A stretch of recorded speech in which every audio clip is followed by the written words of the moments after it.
સુરેન્દ્રનગર જિલ્લાના થાનગઢમાં આવેલા સુપ્રસિદ્ધ તરણેતરના મેળામાં ગૌશાળાના લાભાર્થે યોજાયેલા એક ઇનામી ડ્રોમાં ભ્રષ્ટાચાર અને ગેરરીતિના આક્ષેપો સાથે હંગામો મચી ગયો। અંદાજે 10,000થી વધુ લોકોની ભીડ વચ્ચે આયોજકો અને જનતા સામસામે આવી જતા સ્થિતિ તંગ બની।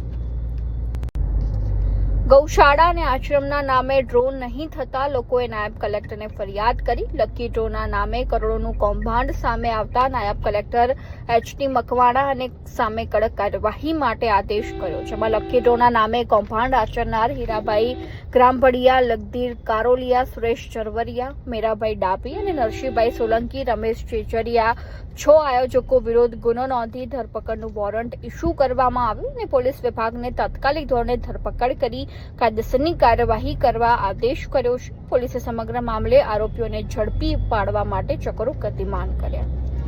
અત્રેના ચોટીલા સબ ડિવિઝન હેઠળના થાનગઢ તાલુકાના તરણેતર ગામે 2 દિવસ અગાઉ 6 ઈસમોએ લકી ડ્રોનું આયોજન કરવામાં આવેલું હતું।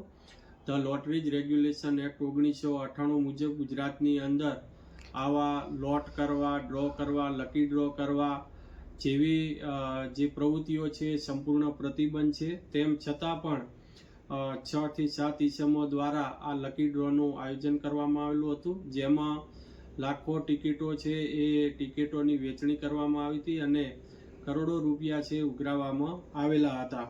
જેથી જે લકી ડ્રોનું જે આયોજન કરવામાં આવેલું હતું ત્યાં ખૂબ જ મોટા પ્રમાણની અંદર લોકોના ટોળા ભેગા થયેલા હતા અને લકી ડ્રો ન થઈ શકવાના કારણે ત્યાં અફડાતફડી મચી ગઈ હતી અને જેના લીધે કાયદો અને વ્યવસ્થા જાળવવામાં તેમજ સુલે શાંતિમાં ભંગ તેમજ ખલેલ પહોંચાડવામાં આવેલો હતો।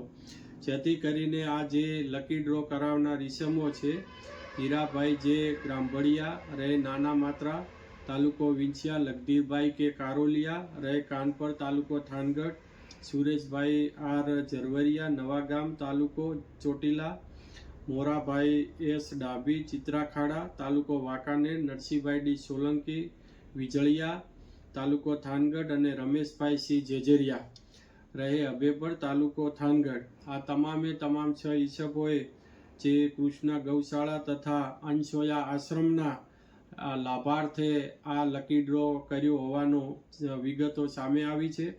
જેથી આ તમામે તમામ ઈસમોએ lotteries regulation act 1998, the prize chits and money circulation banning act 1977 તેમજ ભારતીય નાગરિક સુરક્ષા સંહિતા ની કલમ 126 મુજબના ગેરકાયદેસર કૃત્યો કરેલા હોય, ભવિષ્યમાં આવી કોઈ પણ આ હુકુમતની અંદર આ વિસ્તારની અંદર કોઈ આવી પ્રવૃત્તિઓ ન કરે જે અટકાવવું ખૂબ જ જરૂરી હોય। જેથી કરીને આજે ઉક્ત 6 ઈસમોની સામે ધરપકડ વોરંટ ઇસ્યુ કરવામાં આવેલા છે અને ત્યારબાદ એમની જામીન અંગેની તેમજ કાયદેસરની પ્રક્રિયા એ હાથ ધરવામાં આવેલ છે।